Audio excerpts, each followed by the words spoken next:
Question है एक राशि 3 वर्षों में 1344 हो जाती है और 7 वर्षों में यह 1536 रुपए हो जाती है, तो साधारण ब्याज दर से मूल राशि क्या है। तो साधारण ब्याज से रिलेटेड क्वेश्चन है जो लगभग आपके हर एग्जाम में पूछा जाता है, चाहे सेंट्रल गवर्नमेंट के एग्जाम हो या स्टेट गवर्नमेंट के एग्जाम हो, उसमें साधारण ब्याज या चक्रवर्ती ब्याज से रिलेटेड एक आधा क्वेश्चन आपसे जरूर पूछा जाता है।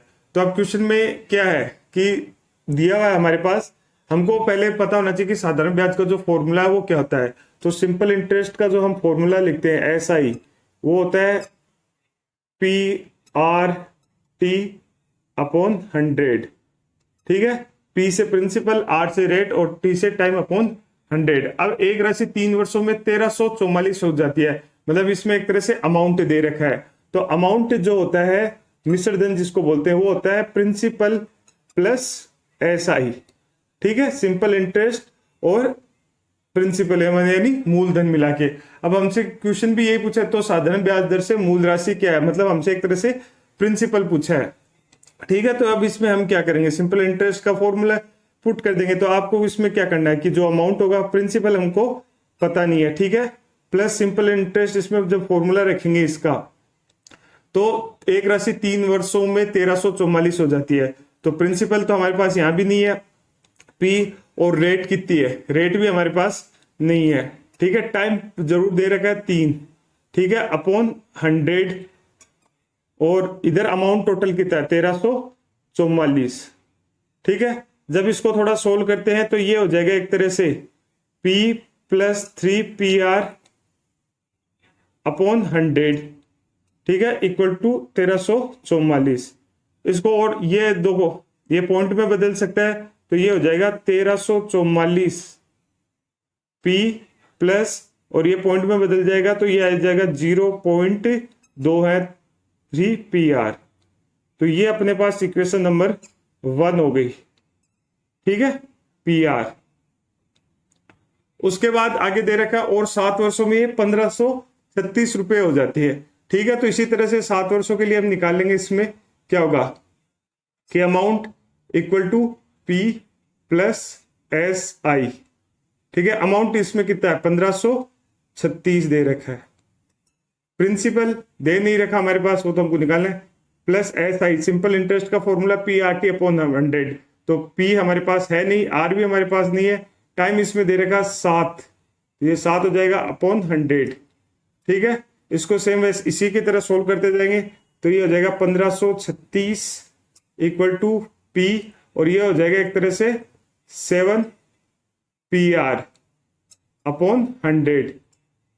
ठीक है, अभी इस 100 का इसमें डिवाइड चला जाएगा, तो हो जाएगा 1536 P प्लस 0.07 PR। ठीक है, क्योंकि अब इसमें हम एलसीएम ना लगा के इसको सीधा डिवाइड ही कर देते ताकि ये कैलकुलेशन क्या होती है ज्यादा कॉम्प्लिकेट नहीं होगी। तो ये हमारे पास इक्वेशन बन गई सेकंड। ठीक है, ये हमारे पास इक्वेशन बन गई सेकंड। अब हमारे पास क्या है, 2 इक्वेशन है और 2 ही वेरिएबल है। 2 वेरिएबल कौन कौन से, P और R। अब सेकंड में से फर्स्ट को घटा सकते हैं आराम से, क्योंकि इजी हो जाएगा। ठीक है, तो सेकंड इक्वेशन से हम क्या करेंगे, फर्स्ट को घटा देंगे, तो ये 1344 इधर लिख दिया, इक्वल टू P लिख दिया, P प्लस 0.03 PR, और इसको इसमें से घटा दिया। ठीक है, माइनस माइनस माइनस, तो ये तो कटे गए। ठीक है, अब 1536 में से 1344 घटा लो, 1344, 6 में से 4 गया 2, 13 में से 4 गया, तो ये बच जाएंगे 9, और ये इसको चला गया 4 में से 3 गया, तो बच गए 192, 192 इक्वल टू 0.07 से 0.03 गया, तो बच गया 0.4। ठीक है, और ये PR है इसमें आगे, तो बच गया 0.04 PR। ठीक है, ये क्या हो गया हमारे पास, PR की वैल्यू आ गई। PR की वैल्यू हम क्या कहीं भी पुट कर सकते हैं, इक्वेशन फर्स्ट में पुट कर सकते हैं या सेकंड में पुट कर सकते हैं। तो इससे बेसिकली PR आ जाएगा PR इक्वल टू 192 अपॉन 0.04। ठीक है, ये हमारे पास आ गया पीआर। अब अपन इसको पीआर को भी डायरेक्ट भी सोल्व कर सकते हैं या फिर इक्वेशन में यहाँ पे पीआर की वैल्यू पुट भी कर सकते हैं, तो हम प्रिंसिपल निकाल सकते हैं। तो पीआर की अगर वैल्यू हमको निकालनी हो तो हम क्या कर सकते हैं, यहाँ पे 192/0.04 है, तो इसको करने के लिए हम क्या कर सकते हैं, 100 से दोनों साइड मल्टीप्लाई कर दें। ठीक है, तो ये हट गया, तो ये बच गया 4। ठीक है, तो 4 4 4 16, 3 32, 4 8 32। ठीक है, ये आ जाएंगे 32 और ये 100 इधर कट ही गए थे क्योंकि पॉइंट हो गया, तो ये आ जाएंगे 4800। ठीक है, तो पीआर की जो वैल्यू आई है हमारे पास कितनी आई है, पीआर की वैल्यू हमारे पास आई है 4800। अब इस वैल्यू को आप चाहे इस इक्वेशन में यहां पे पुट कर दो, इक्वेशन फर्स्ट में, या चाहे इक्वेशन सेकंड में पुट कर दो। ठीक, तो आप इसमें सॉरी इक्वेशन सेकंड, ये इक्वेशन थर्ड, तो इसमें यहाँ पे पुट कर दो। तो यहाँ पे अगर हम 1344 पी हमें पता नहीं, ठीक है, और पी आर की वैल्यू आ गई 4800, और आगे इसमें दे रखा है 0.03 को मल्टीप्लाई करेंगे 4800 से। ठीक है, तो आप देखोगे ये दे रखा है 1344 equal to P plus 0.0, P R की वैल्यू हमारे पास कितनी है 4800।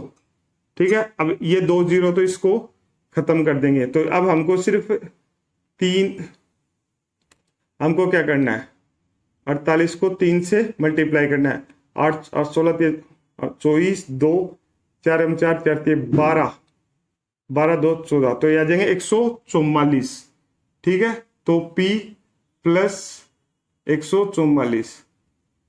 ठीक है, तो ये आ गए 1344, यहाँ पे लिख देते हैं एक तरह से, तो 1344 P हमें पता नहीं, और पी आर आ गया, ये सारे मल्टीप्लाई आ गया 144। ठीक, ये सॉरी यहाँ इसको ऐसे लिखेंगे, जगह कम है थोड़ी, तो ये आ जाएगा 1344 P प्लस 144।